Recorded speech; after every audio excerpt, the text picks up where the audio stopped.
అదరగొట్టే కారం రంగు రుచి ఆచి కారం పొడి.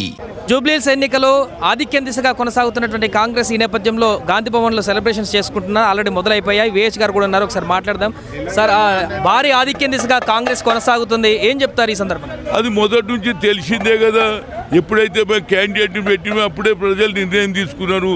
పనిచేసే కార్యకర్త, చదువుకున్న వ్యక్తి, దానికి కాంగ్రెస్ పార్టీ ఇంకా 3 ఏళ్ళు ప్రభుత్వంలో ఉంటుంది కాబట్టి మాకు డెవలప్మెంట్ కావాలని ప్రతి ఒక్కరు, అక్కడ ముస్లిం కానీ హిందువులు కానీ అందరూ కూడా నవీన్ యాదవ్కు ఓట్లు వేయాలని డిసైడ్ అయ్యిండ్రు. ఎప్పుడో చెప్పినాం గెలుస్తాడని, మేము మొదటి నుంచి చెప్పినాం, గెలిచారు. కనుక తప్పనిసరిగా వాళ్ళ హామీలను పూర్తి చేస్తామనేది చెప్పగలుగుతాం. ప్రధానంగా కారణాలు ఏంటంటారు ఇంత భారీ మెజారిటీ రావడానికి? అంటే ప్రభుత్వ అభివృద్ధి అంటే డిసైడ్ అయిపోయిందండి. వాళ్ళు ఎంతసేపటికి పాత మాటలు చెప్తున్నారు. ప్రజలు వీళ్ళ మాటలు నమ్మలేదు. తప్పనిసరిగా కాంగ్రెస్కే వేయాలని నిర్ణయం జరిగింది కాబట్టి ఎవరు చెప్పినా పెడదోని పెట్టిండ్రు. అభివృద్ధి చేసే నాయకునికి ఓటు వేయాలని కాంగ్రెస్కు ఓటు వేసి గెలిపించారు.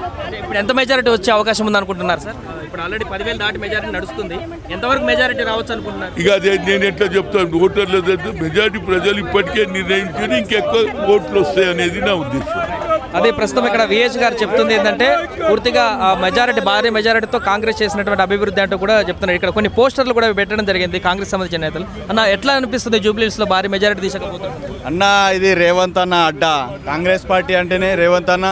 ఖచ్చితంగా రేవంత్ అన్న రప్ప ఆడిచ్చేస్తాడు. ఇక 2029లో కూడా ఇదే రిపీట్ అవుతుంది. బీఆర్ఎస్ పార్టీ ఇప్పుడు కూడా బుద్ధి తెచ్చుకొని ప్రజల పక్షాన పోరాటం చేయాల్సిందిగా కోరుకుంటున్నాం. ఖచ్చితంగా కాంగ్రెస్ పార్టీకి తిరుగులేదు. రాబోయే రోజుల్లో ప్రధానమంత్రి రాహుల్ గాంధీ అవుతాడు.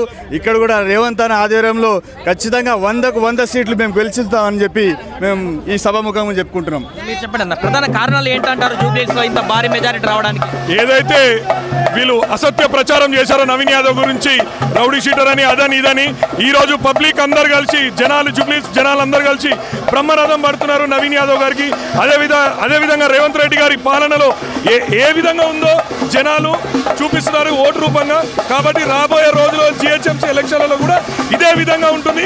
ఇదే విధంగా బీఆర్ఎస్ అనేది హైదరాబాద్ కానీ జిహెచ్ఎంసీ కానీ రాష్ట్రం తెలంగాణలో లేకుండా చేస్తారని రేవంత్ రెడ్డి గారు ఇంతకుముందు కూడా చెప్పారు. అదేవిధంగా 20,000 నుంచి 20,000 మెజారిటీ ఏదైతే జూబ్లీహిల్స్ ఉంటుందో సాధిస్తాం.